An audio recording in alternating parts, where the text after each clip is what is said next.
JM టీవీకి subscribe చేయండి, like చేయండి, షేర్ చేయండి.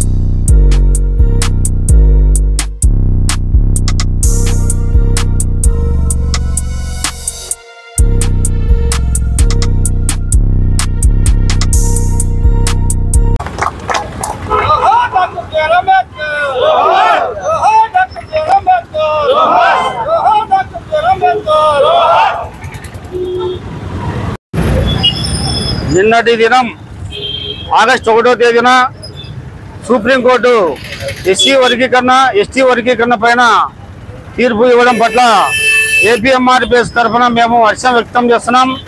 అదేవిధంగా ఎంఆర్పీఎస్ గత 30 సంవత్సరాల ఉద్యమం చేయడం వల్ల ప్రతి ఒక్క మాదిగ సోదరుడు మాదిగ ఉపకులాలు అందరూ ఎంతో ఉద్యమాలు చేసి ఆ యొక్క మాదిగలు కొంతమంది అమరులైనారు.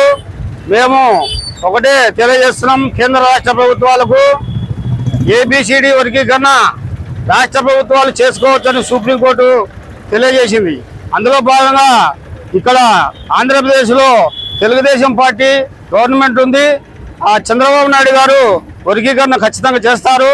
అదేవిధంగా తెలంగాణ ముఖ్యమంత్రి రేవంత్ రెడ్డి గారు కూడా వర్గీకరణ చేస్తారు. అయితే ఈ వర్గీకరణ ఆర్డినెన్స్ ద్వారానో జీవోల ద్వారానో చేస్తే మరొక ప్రభుత్వాలు మారిన తర్వాత మళ్ళా వర్గీకరణ తీసేయడము వాళ్ళ ఇష్ట ప్రకారం జరుగుతుంది. అందుకని మేము తెలియజేసేది ఏమంటే నరేంద్ర మోడీ గారికి ఈ యొక్క రాష్ట్రాల్లో మొత్తం అసెంబ్లీ తీర్మానం చేయించుకొని ఆల్రెడీ పార్లమెంట్లో ఉషా కమిషన్ బిల్లు ఉంది కాబట్టి దాన్ని కంటిన్యూ చేస్తూ చట్టబద్ధత కల్పించాలని మేము డిమాండ్ చేస్తున్నాం. చట్టబద్ధత లేనిదే ఇప్పుడు ఈ వర్గీకరణ ఈ ప్రభుత్వాలు ఉన్న వాళ్ళు సజావుగా సాగుతారు.